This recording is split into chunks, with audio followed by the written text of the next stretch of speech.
Саламатсыңарбы балдар? Бүгүн баарыбыз улуу жазуучубуз Чыңгыз Айтматовдун 92 жылдыгын белгилегени турабыз. Чыңгыз Айтматов ар бир адамдын жүрөгүндө жашаган адам. Анын ар бир сөзү бизге осуят. Ал түрк дүйнөсүнүн сыймыгы болуп эсептелинет. Бүгүнкү сабакты баштоодон мурда мен сиздерге Чыңгыз Айтматовго арналган 4 сапырды окуп бергим келип турат. Анда эмесе баарыбыз ошолорго көңүл бурабыз. Эки чыңгыз өмүр сүрдү бул унутчаак ааламда. Эки бир чоң из калтырды алар элге заманга. Экөөнүн тең талант менен жалын менен өткөнү, бири кылыч найза кезеп, бири рухтан көктөдү. Анын бири даңк төрүнө зордук менен тырмышкан, аалам теңин кан какшаткан баш кол башчы Чыңгыз хан. Экинчиси тирек кылган рухунун канатын, кара күчкө каршы койгон адамдыктын санатын. Ал жүрөктүн айдыгына изги ат менен толуучу, жаңы манас ал Чыңгыз Айтматов болуучу. Анда эмесе балдар, баарыбыз даяр болгон болсок, бүгүнкү сабагыбызды баштайбыз. Адатка айлангандай эле Чыңгыз Айтматов туурасында өтүлгөн ар бир сабактарда биз анын өмүр баяны, чыгармалары, үй бүлөсү жөнүндө көптөгөн маалыматтарды айтып, ар дайым эле окшош эле маалыматтар айтыла берет. Ал эми бүгүнкү сабакта болсо мен сиздер менен Чыңгыз Айтматовдун чыгармаларында жетишкендиктери, анын көрөгөчтүгү жөнүндө сөз кылгым келип турат. Анда эмесе бүгүнкү сабагыбызды баштайбыз. Чү дегенде эле биз Айтматовдун чыгармаларындагы каармандарга токтололу. Баарыбызга белгилүү болгондой эле Танабай, Сейде, Дүйшөн, Казангап, Арсен жана башкалар. Алар биздин арабызда эле анчейин балким билинбей жүргөн каармандар болуп эсептелет. Бирок адам баласы сынала турган учурга келгенде алар бир намыс жана бийик адамдык касиеттерин көрсөтүп, адам деген улуу атты бийик туткан инсандар болуп чыга келишет. Анын айрым адабий каармандары кандайдыр бир деңгээлде тарыхый каармандардай таасирге ээ. Башкача айтканда, Айтматов айылдык карапайым кыргыздарды дүйнө тааныган кыргыздардын даражасына жеткирген десек да болот. Кийинки биздин токтоло турчу маселебиз бул Айтматовдун көрөгөчтүгү. СССРдин 70 жылдык адабиятында көптөгөн чыгармалар жаралган. Анын ичинде ушунчалык көлөмү жагынан тең келбес улуу романдар да болгон. Бирок тилекке каршы алардын көбү бүгүнкү күндө өз кадырын жоготуп, өз окурмандарын жоготуп алды.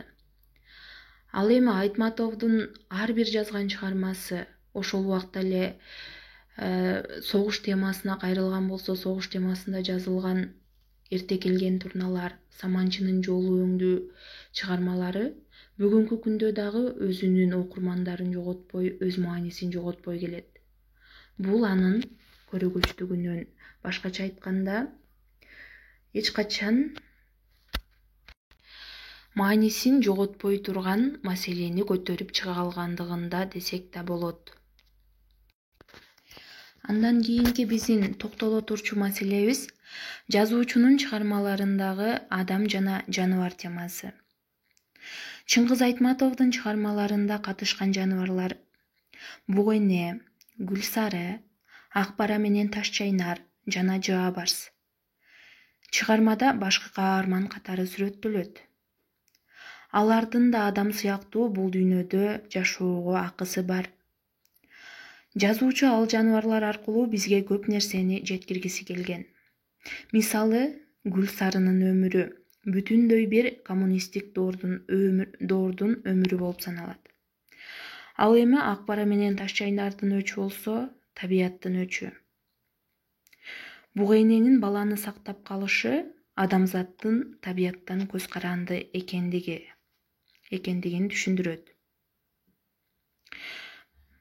Чыңгыз Айтматов бул жаныбарларды сүрөттөө менен өз окурмандарына табият менен адамзат бири-биринен ажырабай турган бүтүндүк экендигин жеткиргиси келет.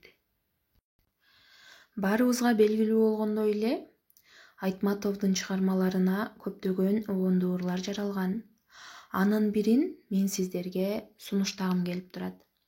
Анда эмесе баарыбыз ошолорго көңүл бурабыз.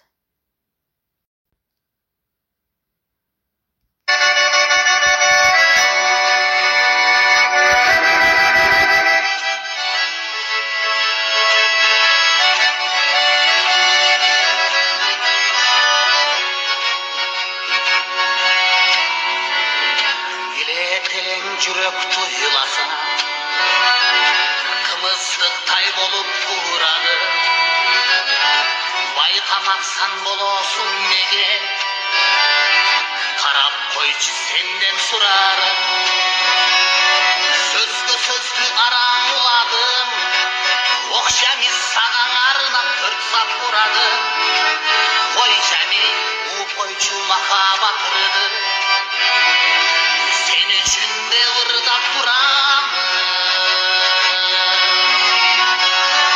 Kangır çoldu araba ayda, hocami çürokos orada vereyim. Hocami samaçının yolun görüsün.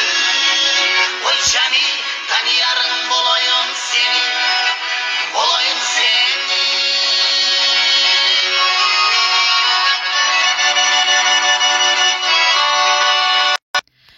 Биздин андан кийинки токтолчу маселебиз бул Айтматовдун чыгармаларындагы согуш темасы.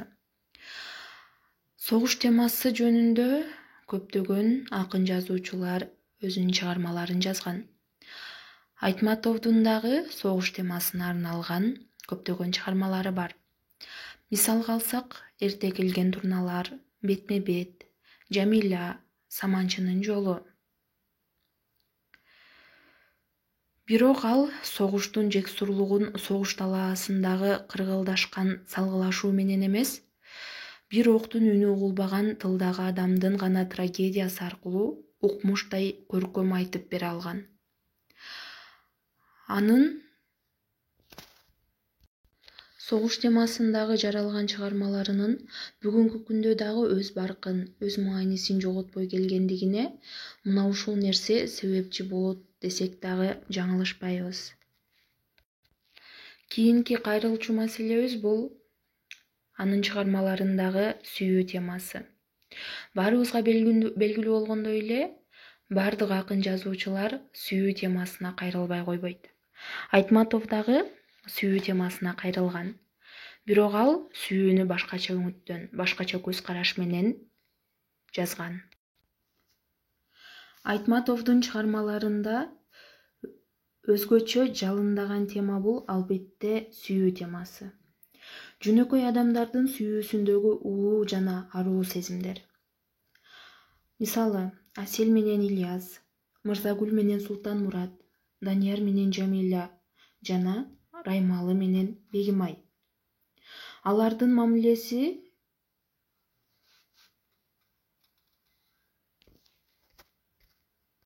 не деген керемет сезимдер. Махабат темасы адамды адам кылып турган эң бийик аруу сезим катары сүрөттөлөт. Биздин кийинки кайрылчу маселебиз Айтматовдун чыгармаларындагы адеп ахлак темасы. Анын чыгармаларындагы каармандар Момунчал менен бала, Дүйшөн, Сейде, Сейит адамды адам бойдон калууга үндөп турган каармандар. Ошол эле учурда Орозкул, Базарбай, Сабитжансыз аталган чыгармаларды элестетүү мүмкүн эмес. Анын ар бир чыгармасындагы мааниси, анын ар бир чыгармасындагы каармандардын же болбосо окуялардын берип турган мааниси эң ириде биз адамбыз, адамзатпыз. Адамзаттын эң улуу озуйпасы укумдан тукумга тирүүлүктү сактап калуу. Айтматовдун ар бир чыгармасы өмүрдүн кереметтигин даңазалайт.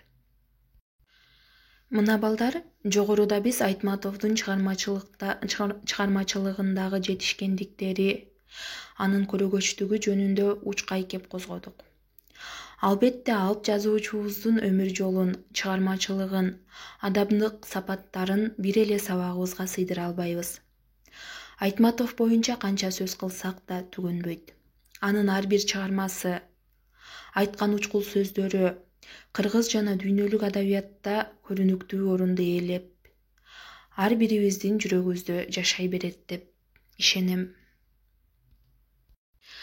Баарыбызга белгилүү болгондой эле Чыңгыз Айтматов өмүрүндө бир жолу гана поэзияга кайрылып, Ысык көлдү сагынуу деген аталыштагы ыр жазган. Бүгүнкү күндө ал ырды сахна жылдызы Гүлнур Сатылганова эжебиз ырдап жүрөт. Сабактын жыйынтыгында ошол ыр менен жыйынтыктайын деп турам. Анда эмесе кийинки сабактарда көрүшкөнгө чейин сак саламатта калгыла.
köprüsü değil.